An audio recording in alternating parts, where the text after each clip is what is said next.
Welcome back. You're still watching Network Africa on Channels Television. On Wednesday, the 16th of April, forensics expert Roger Dixon continued to testify at Oscar Pistorius' murder trial in South Africa's capital, Pretoria. He took the stand after the Paralympian concluded 7 days of testimony with him reading a Valentine's card from his girlfriend.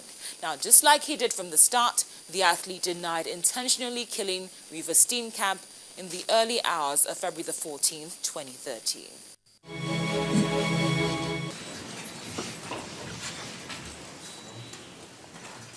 A forensics expert giving evidence at the Oscar Pistorius murder trial on Wednesday, April the 16th, disputed the state's bullet evidence, saying the theory put forward by the prosecution was impossible. Roger Dixon was asked by defense lawyer Barry Rue about the trajectory of the bullets that hit Pistorius' girlfriend Reeva Steenkamp on the night she was killed. Can it go from F to the back of the deceased by changing direction from downwards to upwards and then go up and back into the toilet?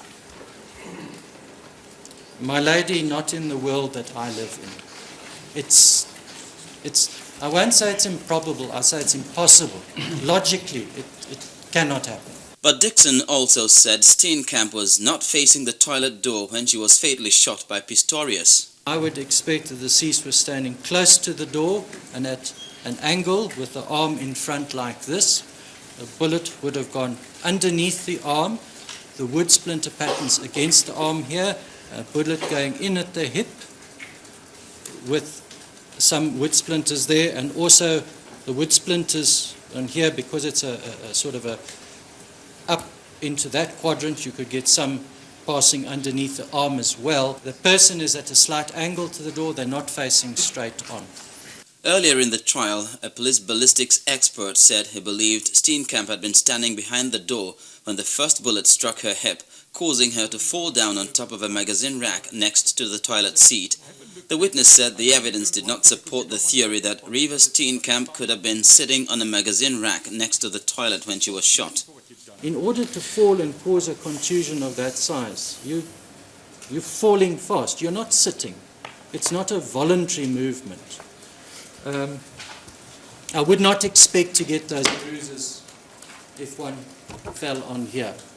If you were sitting and if you fell hard enough to bruise, I would not expect the vertical contusion. I just expect a horizontal bruise, most probably across both buttocks. The court then played a recording of a cricket bat striking a door from 180 meters and gunshots being fired from the same distance. Prosecutor Gary Nell challenged evidence given by Dixon on issues including fibers, wood splinters, and on the sound of a gun versus a cricket bat hitting a door.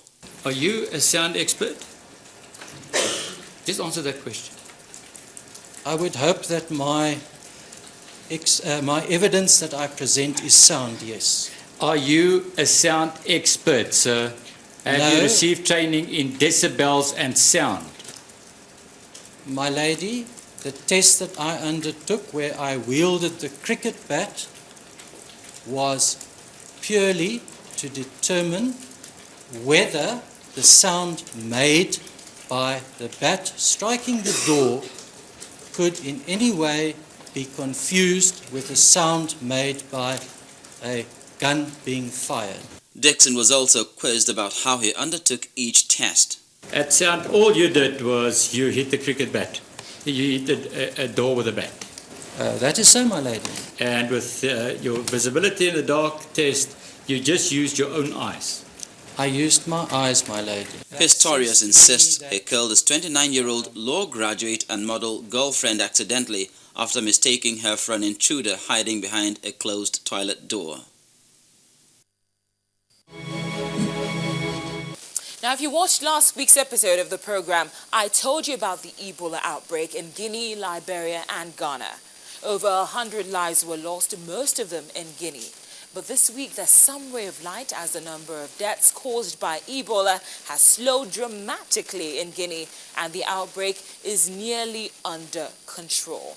According to the country's health ministry, the latest toll is 106, down from the 159 confirmed and suspected cases of the virus since the outbreak began in February.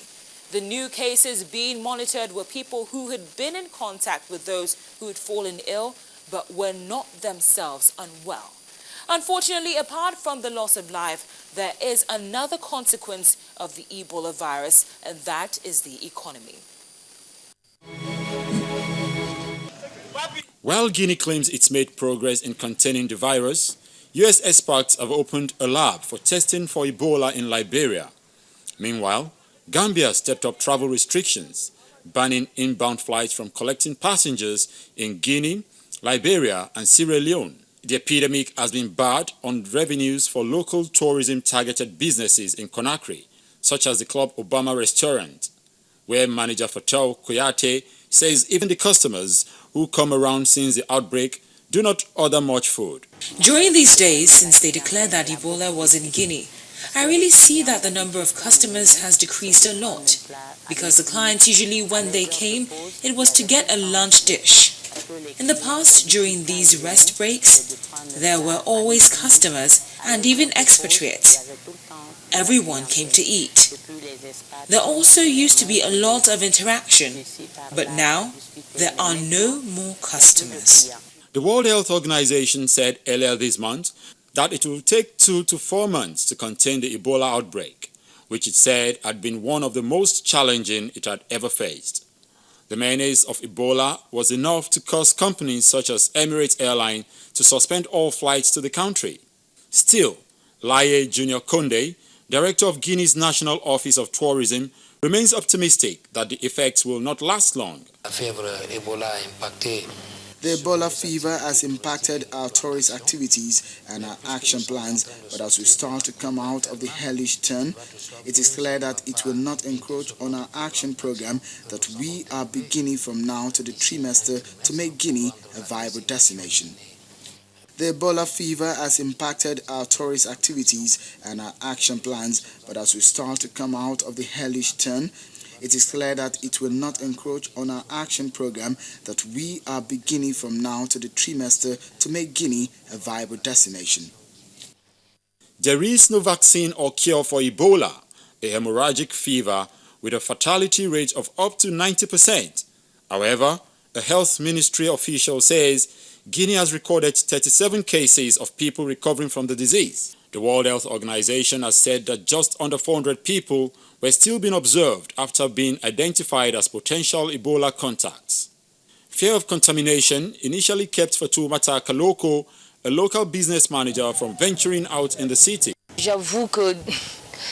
admit that the first days of the announcement of the epidemic, we all stayed at home. But after that, life must go on. And here it is. I will not go to a place where there are big crowds. Anyway, that's not the case right now. Liberia's health ministry has recorded at least 13 deaths from 26 confirmed and suspected cases of Ebola. At least 2 of the dead were health workers, highlighting the need for experts to advise local staff on how to operate in the crisis. Ebola cases in Liberia were first found near the border with Guinea, but have been nearing the capital, Monrovia. Samples tested in Mali, Ghana, and Sierra Leone have been negative so far, but they have imposed restrictions ranging from basic health checks at the airport to the cars completely shutting the land border between Senegal and Guinea.